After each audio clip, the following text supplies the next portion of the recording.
Hi, Agnes Knowles here. I recently had my 4.5-year-old grandson come to visit, and we had a great time. He was here for 2 weeks, and we were on the go a lot. Needless to say, we did take some downtime from time to time, and one day we were just sitting at home, and I suggested we color. I got out some coloring pages and my pencil crayons, and my grandson looked at me quite matter-of-factly and said, "No, Grandma, I don't color."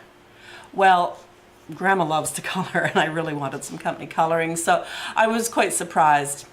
He finally explained that Rosie's the daycare lady, Rosie told him that when he colored he had to stay inside the lines, and he wasn't very good at that, so he didn't want to do it. Well, I convinced my grandson that in most things, Grandma's opinion trumps Rosie, and he finally agreed to color. Now, this is the page I gave him to color. There's 2 balls on here, bottom ball's quite big, and it has some stars on it. He was quite industrious for quite a while, and finally he leaned back and handed the picture back to me to put on the fridge. And this is the picture he gave back to me. Now, if you can look carefully here, you can see that, he's gone outside the lines in areas. The stars don't exactly look like stars. And proof positive, he said, well, those are my words, but he used it as proof positive that Rosie was right. He wasn't very good at coloring, and so from now on he shouldn't color. Well, I finally convinced my grandson that Grandma's opinion actually was more important because it made much more sense.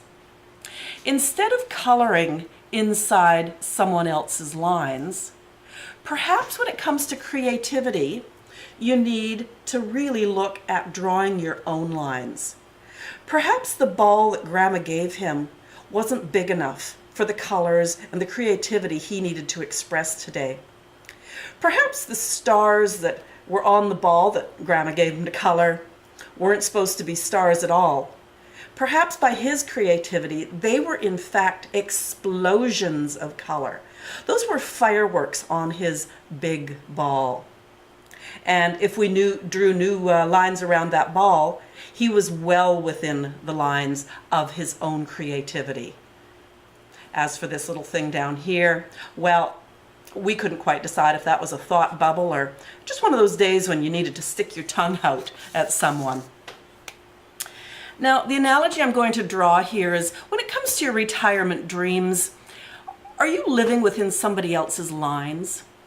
Do you want to be creative and create your own lines and put in your own colors and turn those stars into the sky into explosions of fabulous life?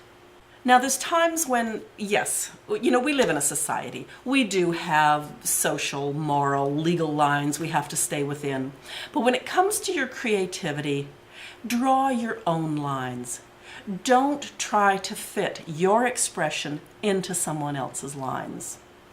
Now, you may have noticed that there was 2 balls on this page. I really felt that the second ball needed no adjustment whatsoever. You see, recently my grandson was at a Pride Festival. He came away from that Pride Festival believing that everybody should have a rainbow in their life. That's logic I couldn't argue with, and nor did I want to. I really think that if we could all have rainbows in our lives every day, then the world would be a happier place. So as you approach retirement, I really want to think about what creative endeavors you want to undertake. Don't listen to the people who are drawing lines around your life. Lines of expectation, lines of duty. If you want to be creative, if you want to find new ways to create retirement income for yourself, then do it. If you want some help with that, you go to agnesknowles.ca, you scroll to the bottom of the page, you hit that contact button, tell me your story, and let's talk about what we can do to get you on track to creating your retirement dreams. Thanks for tuning in. Bye for now.